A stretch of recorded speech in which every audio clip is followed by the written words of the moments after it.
Welcome everyone to another game where we're casting the casters. And in this game we have Moonfaller playing as the Bohemians versus Streetpete playing as the Mongols on Hideout. Now, Hideout is one of my absolute favorite maps, as I've said before. It's a map that it's pretty defensive at the beginning. Like you start with these palisade walls, your nice little base already set up for you, but there are possibilities for aggression. You have exposed resources. You don't have a lot of resources around your base, so if you don't take map control, you are going to get punished. So there are different ways, different openings. Now, Moonfaller, probably heard of him. He is a player and caster, and he's right at the 2K level. So this is, right up there, very high elo players right here between Moonfaller and Street Pete. Um, Now, this game, Bohemians versus Mongols.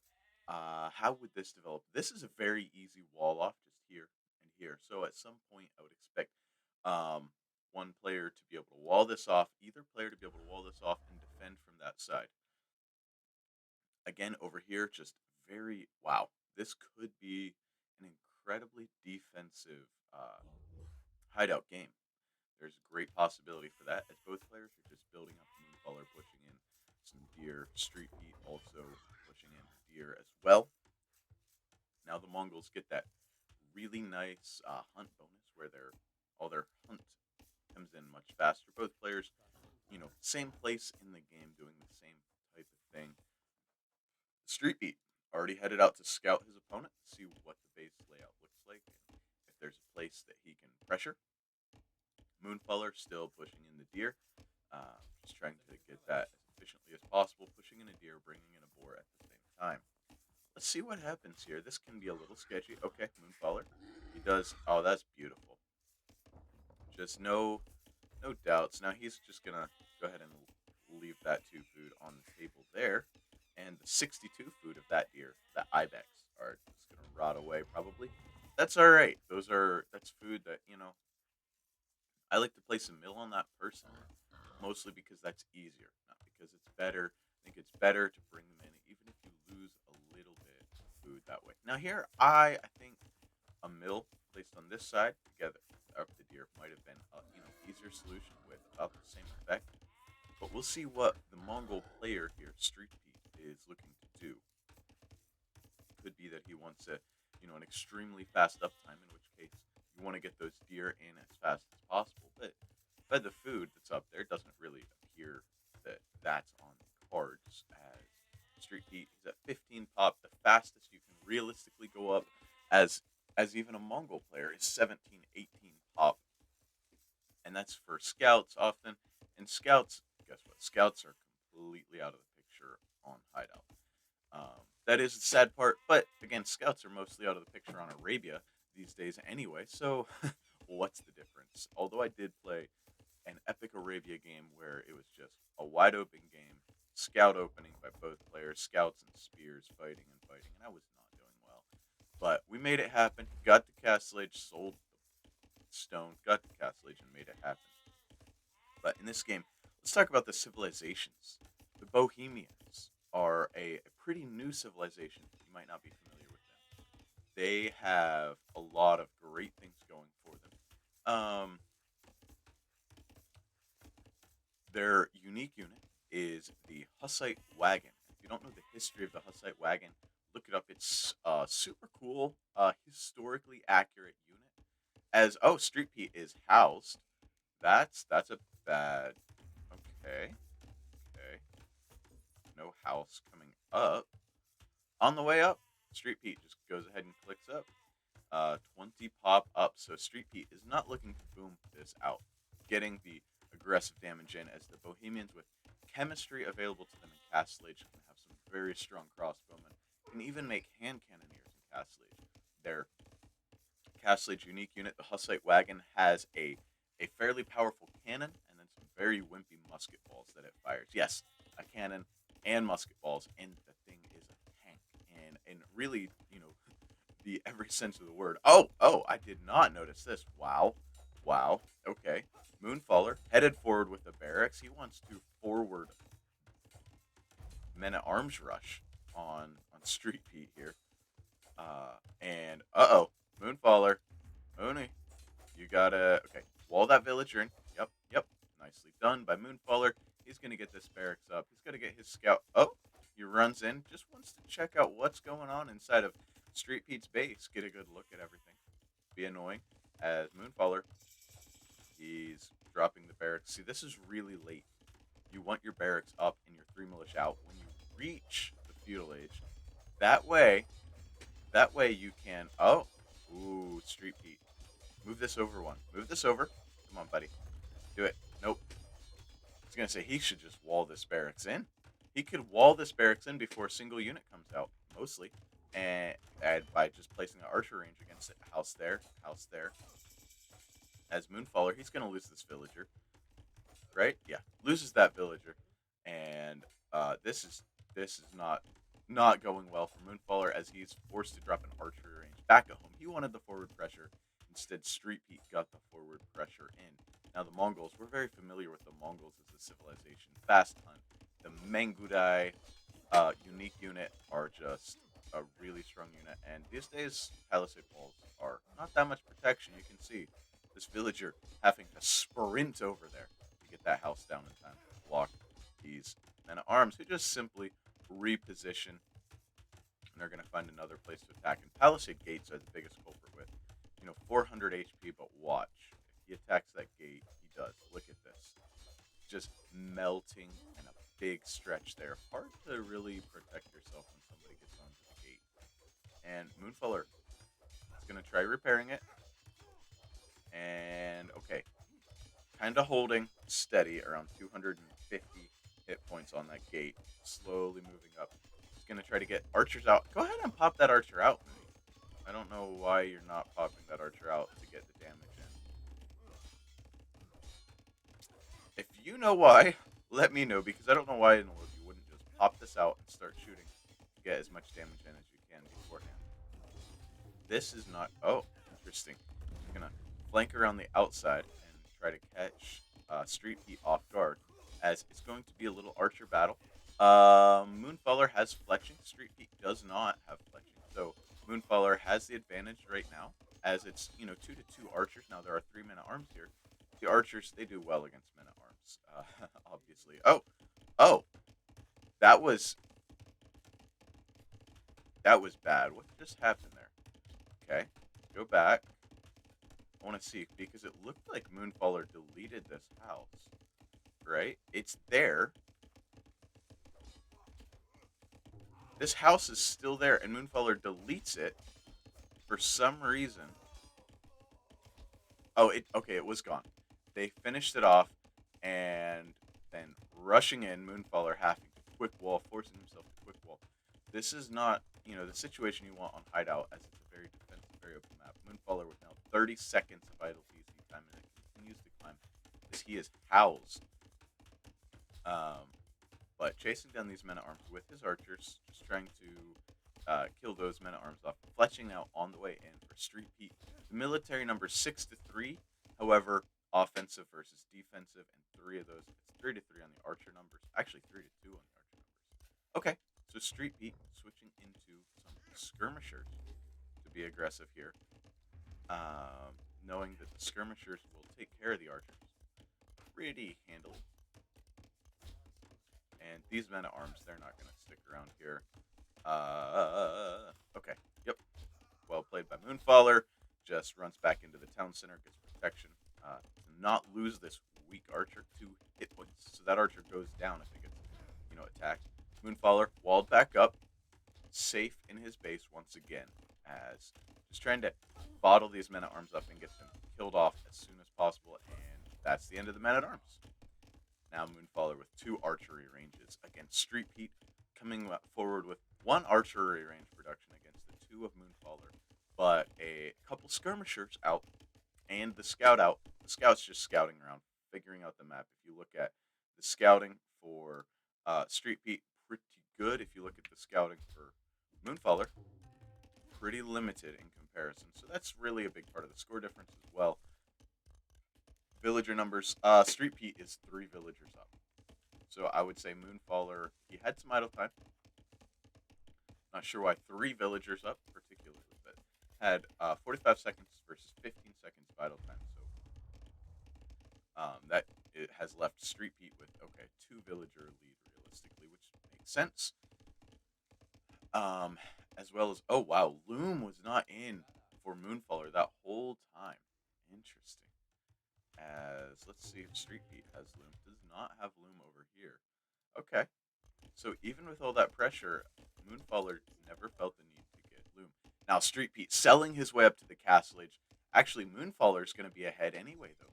Moonfaller a little bit closer to the castle age than Streetpete, as Moonfaller is pushing Streetpete right back to his base. Now, Moonfaller doesn't realize quite how defensive this side of the map can be. You can drop a stone wall across there and fight on this side over these areas with the golds. That's what I would love to see, and even some stone walls here and here, and try to pressure this area.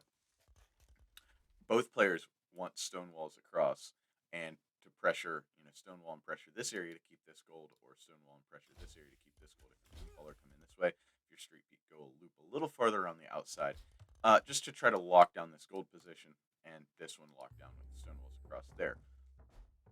By the way, I don't know if you can notice or not, we're running at more than like 20 frames a second or 10 frames per second.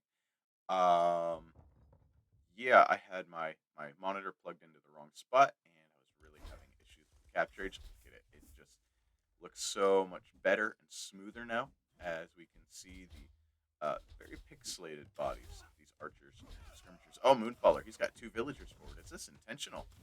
It's gonna drop siege right away. Has to be, right? I guess that's the play.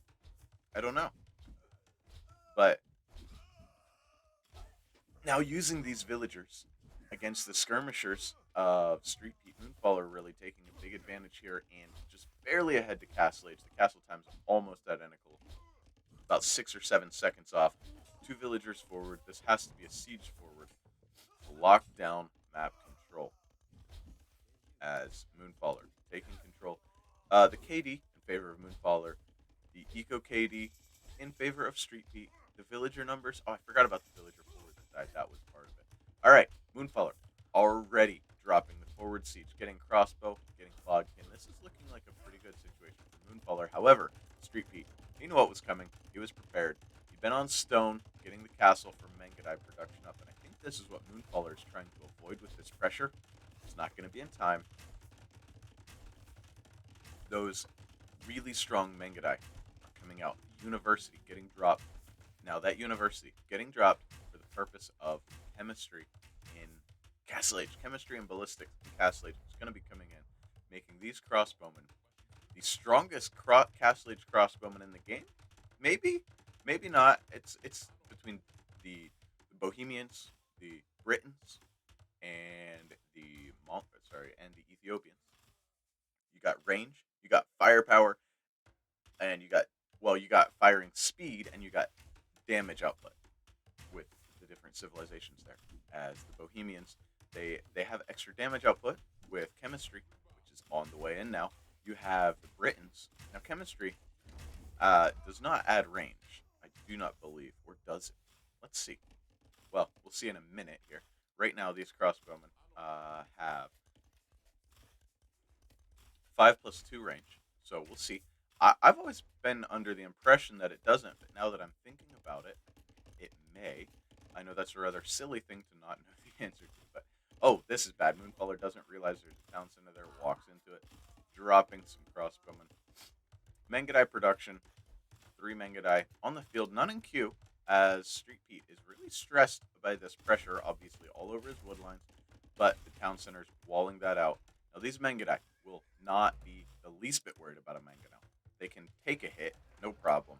They have 60 hit points. The Mangonel only does 40 max damage, and they just snipe them down very, very quickly. Moonfaller dropping a second and third town center. So Bohemians also take advantage of free mining camp upgrades. I'm not sure if it's both or what. Free mining camp upgrades for the Bohemians. As here come the... Okay, let's see. Nope, 5+2 range. I was correct. So it's just the extra firepower that these guys have. Now you see 5+3 and 6+2. The attack is actually the same, and the range is +1 for the crossbowmen. The crossbowmen are going to be a little bit better of a unit in this scenario, in a stand-up fight as far as cost effectively. Obviously, 35 hit points to 60 hit points. The Mangadai obviously better, but they're more expensive, harder to get to. As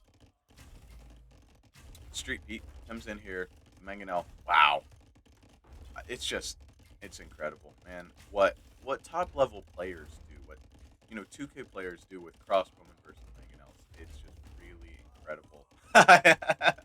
It's really incredible as he gets rocked and loses every single one of them. Oh, but Moonfaller putting on the pressure. The ecos are now even. Neither player, is banking up res yet to go to the Imperial Age. Both players just getting military out on the field. And I really like this play by Moonfaller. I said, you want to pressure down this side and keep your opponent in his base and take map control. Now, Moonfaller also, he's been around the other side. He's scouting around, looking for the extra golds, looking for where his opponent can get resources. Because guess what? There's this gold. There's this gold. This is the safe gold for Streetpete, and it's not that safe. If Moonfaller would come in here with a bank of crossbowmen, a body of group of crossbowmen, he could, pressure that for a moment. And this one, not super safe. So Moonfaller putting great pressure on ballistics on the way in. On the other side, you have no ballistics. You're missing an archer armor. Both players missing an archer armor. Moonfaller, though, gonna have ballistics. He has chemistry. He has Bodkin, and so his units are just very, very strong.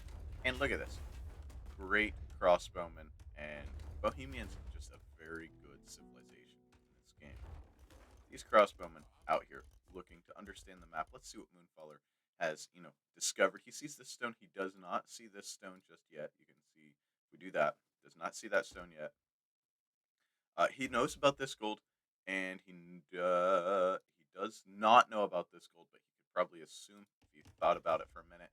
Okay, this is good. Important fight right here. Important fight. The Mangonels are out. The Siege Workshop is down for Moonfaller, so he has to back up. You don't want to take, even if you're a top level player, you don't want to take a fight with 20 crossbowmen against 3 Mangonels. You're gonna get hit. You're gonna get rocked, and the Mangadai will come in and clean you up.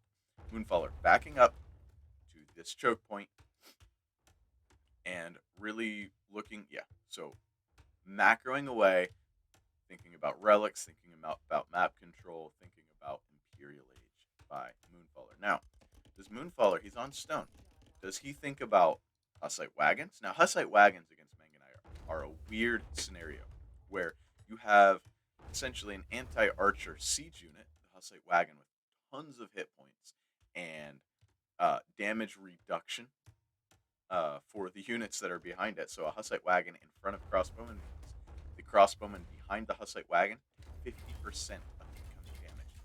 A massive bonus there. Hasn't really, played out. We don't see that super often. But it's a possibility in this fight with crossbow army. Now Moonfaller already on the way up. Wow, that was quick. Moonfaller, wheelbarrow, handcart, chemistry, ballistics, most of the archer upgrades. Missing 1 armor. Streetpete on the other side with 3 fewer villagers and not on the way up, just now getting ballistics, just now getting wheelbarrow, has the same number of upgrades. Does not yet have bloodlines. That's important. Streetpete, I hope you didn't forget about bloodlines, right? There's no way a 2K level player near, a near 2K player. I don't know exactly Streetpete's elo, so I apologize, Streetpete, if you're over 2K. But a 2K level player should not forget bloodlines for these Mangadai. But I don't see a stable. Okay. He doesn't. He hasn't taken a fight with these yet, hardly. You can see there's a little damage. He's dropping a stable before the fights. He wants to get bloodlines. But you can see 20 farms, 27 farms. The Imperial Age time is just not going to be there. And Moonfaller is going to be able to pressure right back across as he is just about to hit him. Transitioning into skirms. Interesting. So what is Mooney going to go for here? Just interesting.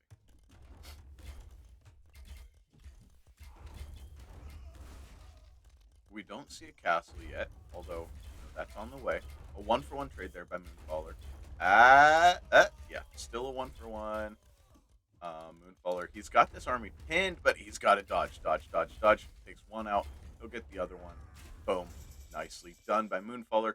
Yes, beautiful play. He sends one army up here, one army through here, and Streetpete is forced to run all the way around the map to get away.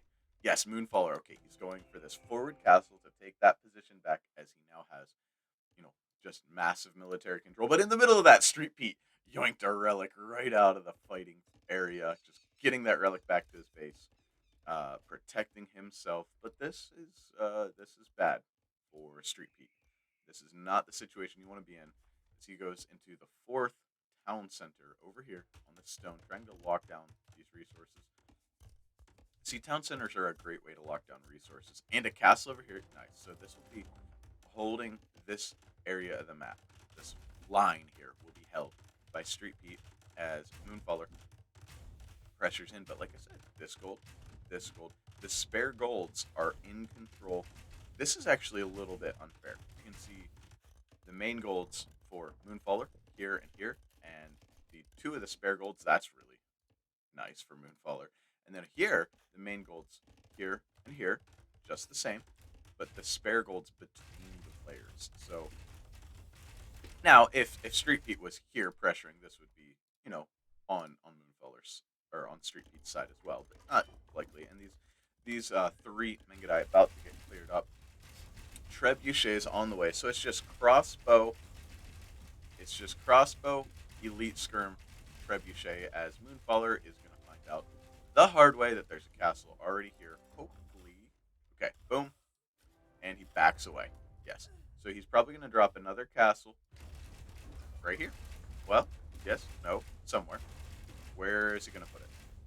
I would put it over here to keep, this area extremely safe.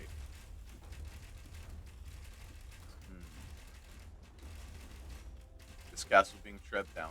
2nd treb on the way. And, okay, so guys, there's a lot of conversations about trickle trebbing. Oh, wow. The aggressive walls by both players who have not scouted each other and are choosing to wall the same area. Now, this could be bad. These Mengedai could deny this. I would have just gone ahead and walled that. The only thing you're missing out on there is the stone, so maybe a wall around that way. But, so, conversations about trickle trebbing. And T90 always talks about you want to go with 4 or 5 trebs. And you see Moonfaller, a 2K level player out here with starting with 1, adding the 2nd.